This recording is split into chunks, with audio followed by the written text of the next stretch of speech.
Hi guys, welcome back to the kitchen. My name is Mandy and I'm back to basics. I'm all about making your dollar stretch for the hard times. I feel they're coming, maybe not, but even if they're not, it's good to be frugal, isn't it? It's good to actually get more out of your dollar and not to be so dependent on the factory. Speaking of which, I have the factory. I brought it out and today we are going to can us some red kidney beans. I keep these on my shelf all the time and we run out, so we need to put some more into the factory and get it on the shelf. Okay, we're ready guys to process our beans. I have my jars here all cleaned and ready to go. I have my beans here that I've washed and rinsed and looked for little stones or bad wonky beans and taken them out. And now we're going to start by filling our jars. So it's very, very simple. This is probably one of the simplest things. You take your dry bean, nice level, and 1/2 cup into each jar. That's it, guys. Just 1/2 cup into each jar. We'll see how many jars we get with one bag of beans.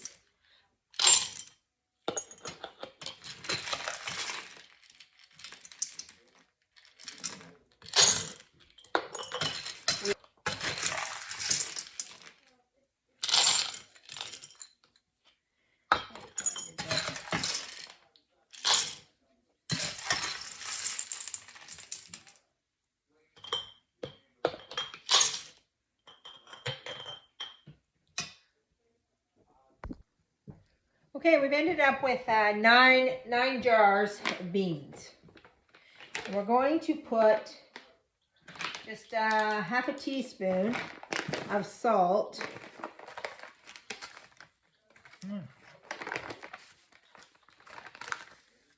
in each little jar.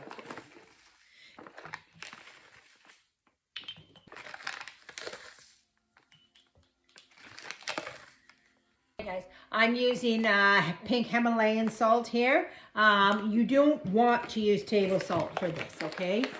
It doesn't, the table salt doesn't respond well to the canning process, so.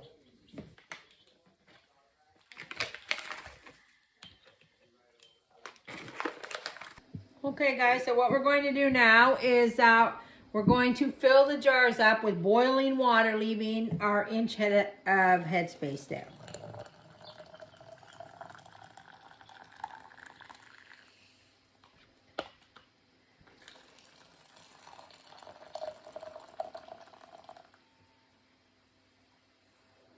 Okay, let's finish with this water here.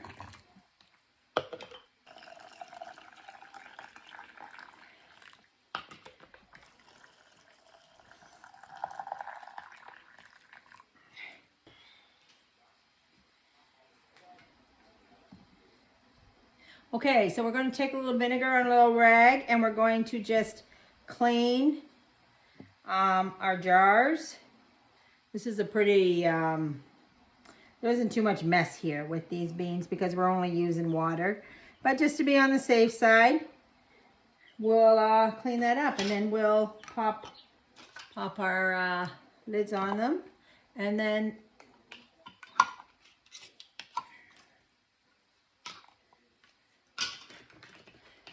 take them over to the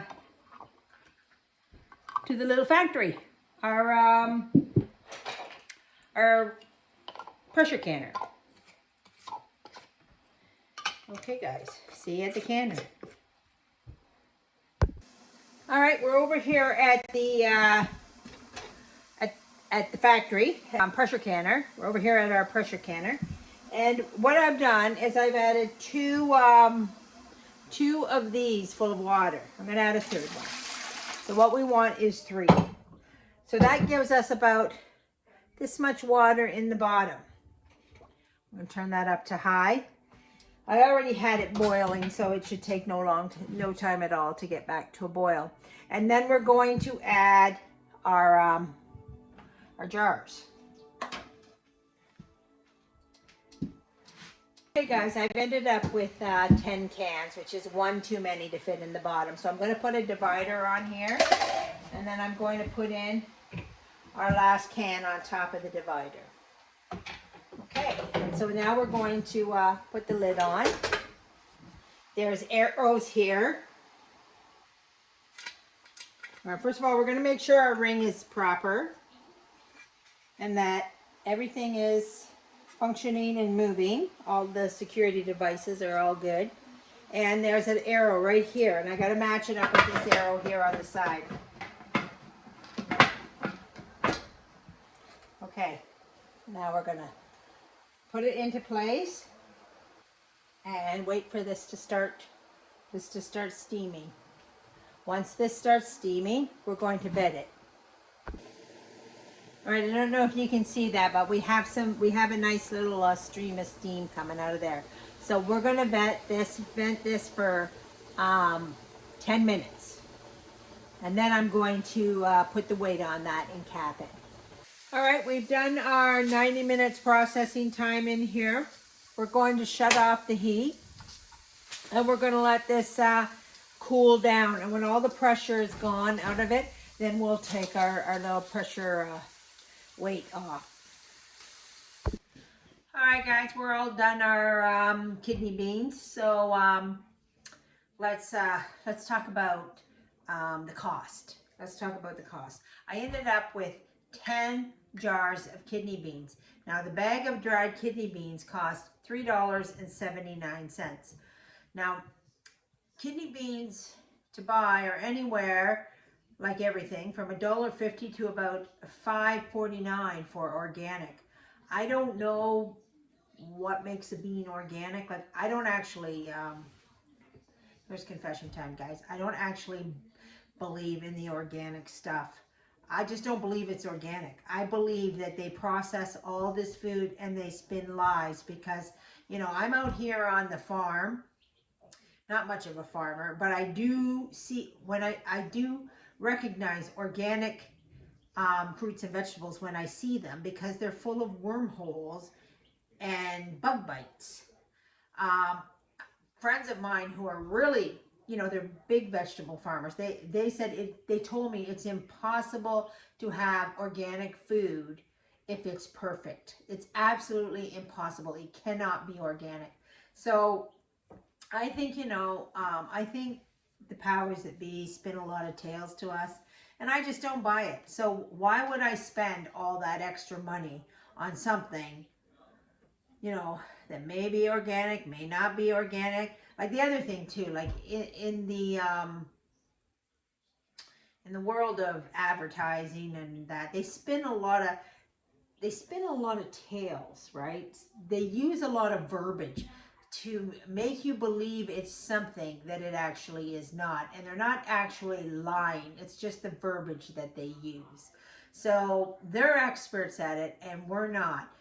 So I just don't fall for it. So I would never buy anything organic because I just don't believe it. Although I do like organic food. Like I do like to know that my food is a little bit, you know, on the untouched side, you know, a little bit on the pure side. But anyway, so these beans were $3.79 for the bag, and I could buy a can of them from anywhere from $1.50 to $5.49. So let's pretend that I would say the average price for a can of beans would be $1.79. I think if I went to the grocery store right now, I would have an option for a can of beans for $1.79. It'd probably be the lowest price unless they're on sale, and that's the can I would take. So our bag of dried beans was basically the cost of two of these jars. So that's like getting 8 jars for free, right? So if we say each jar is $2, this is $20 worth of product, right? A pretty big savings. I think if we bought our beans in larger size, like we could buy like a 10K bag or some, a 20K bag, however they'd come. And I do know a lot of preppers buy their stuff that big. It would probably be even a way bigger savings than that, but I don't have the room for those beans right now, and I'm not actually that much of a prepper. I prefer, I'm not a doomsdayer, guys. It's all about living good, living healthy, and having a better lifestyle, having a better way of life, doing things yourself, being productive. It's not about preparing for this doom that might come. It's about living in the present and doing the best with what you have. So I guess that's it for today, guys. These are red hot. I can barely touch them. They're boiling away. But I'm going to get them labeled and I'm going to get them on the shelf. And that's that. We won't be buying canned beans. We have these instead. Okay, God bless everybody. Have a good day, and we'll see you next time on Back to Basics with Mandy.